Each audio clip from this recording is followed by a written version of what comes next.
எல்லாருக்கும் வணக்கங்க.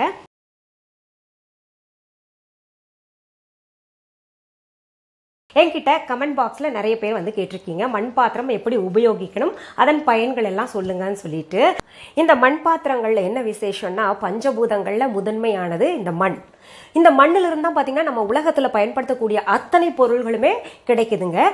இதில் என்ன வித்தியாசம்னா, இந்த மண் பாத்திரங்களை நம்ம டைரெக்டாக பயன்படுத்துகிறோம். மற்ற பொருள்கள் எல்லாம் பார்த்தீங்கன்னா மற்ற எல்லா உலோகங்களும் மண்ணிலிருந்து தான் வந்திருக்கு, அது பாத்திரங்களாக பிறகு செய்யப்பட்டிருக்கு.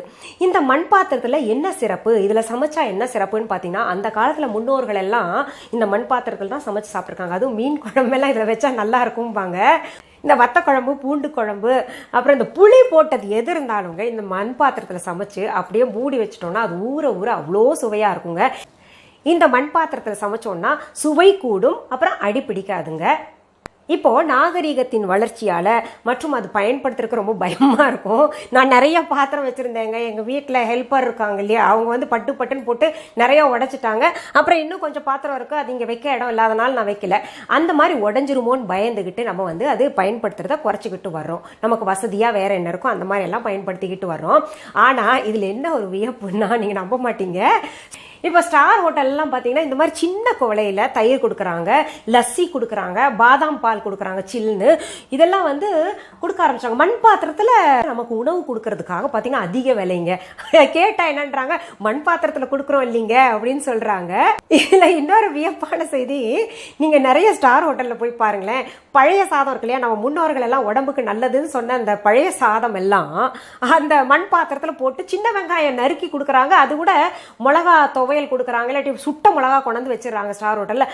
அது பார்த்தீங்கன்னா உங்களுக்கு குறைஞ்சது 500 ரூபா பில்லு வருதுங்க. நம்ம வீட்டில் சாப்பிட சொன்னால் சாப்பிடுவோமா, இதே ஸ்டார் ஹோட்டலில் போய் சாப்பிடுறதுன்னா அவ்வளோ சந்தோஷமா இருக்கு.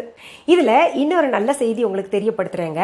பெருந்தலைவர் காமராஜர் ஒரு முறை பழைய சாதத்தை சாப்பிட்டு இருக்கிறத பார்த்துக்கிட்டு ஒருத்தர் கேட்டாரு, என்ன ஐயா நீங்க முதலமைச்சரா இருந்துகிட்டு நீங்க பழைய சாதத்தை சாப்பிடலாமா அப்படின்னு கேட்டதுக்கு காமராஜர் உடனே என்ன பண்ணாரு, தன் பாக்கெட்ல இருந்து 10 ரூபாய் எடுத்து அவர் கையில கொடுத்துக்கிட்டு, எங்கேயாவது பழைய சோறு வித்தா அதை வாங்கிட்டு வான்னு சொன்னாரு.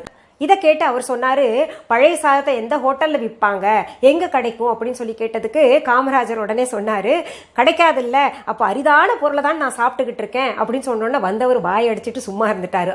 அவ்வளோ விசேஷமானது பழைய சாதமும் இந்த மண் பாத்திரத்துல சாப்பிட்றதும். நம்ம முன்னோர்கள் எவ்வளவு அழகா கண்டுபிடிச்சிருக்காங்க இல்லையா.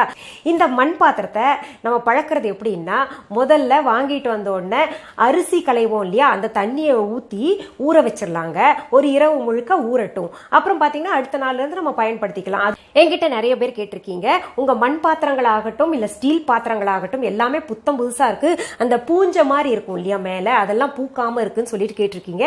அதுக்கு காரணம் என்னன்னா, நான் வந்து லிக்விட் சோப் தாங்க. எந்த லிக்விட் சோப் என்ன இருக்கட்டும், நீங்க அந்த லிக்விட் சோப்பை பயன்படுத்திட்டு வாங்க, அது வந்து பூஞ்சை பிடிக்காதுங்க, மேல வந்து திட்டு திட்டா தெரியாது. அது ஒண்ணுங்க.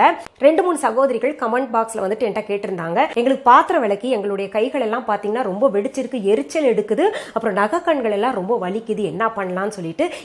இரவு தூங்குறதுக்கு முன்னாடி தேங்காய் எண்ணெயை கைகளில் நீங்க தடவிக்கோங்க. அப்படி இல்லைன்னா இன்னொன்று நான் சொல்றேங்க, இங்க பாருங்க, இந்த கிளவுஸ் பாருங்க, இந்த மாதிரி கிளவுஸ் கிடைக்கும். இது வந்து நம்ம போட்டுக்கிட்டோம்னா எது வரைக்கும் வருதுன்னு உங்களுக்கு போட்டு காமிக்கிறேங்க. இது வரைக்கும் வருது. இப்போ நமக்கு இது வரைக்கும் வர கிளவுஸும் இருக்கு. இதை போட்டுக்கிட்டுங்க, இது லூஸா இருக்கு, இது வழியா தண்ணி போயிருமேன்னா நீங்க என்ன பண்ணுங்க, ஒரு ரப்பர் பேண்ட் டைட்டா போட்டு விட்டுக்கோங்க. ஏன்னா இது திறந்துருந்துச்சுன்னா இதுக்குள்ள தண்ணி போயிட்டு நம்ம கை ஊறி ஊறி காத்தும் போகாம ஒரு மாதிரி ஆயிரும் கையெல்லாம், அது இன்னும் கொஞ்சம் பிரச்சனையை தந்துடும். அதனால ஒன்னா இந்த மாதிரி கிளவுஸ் வாங்க.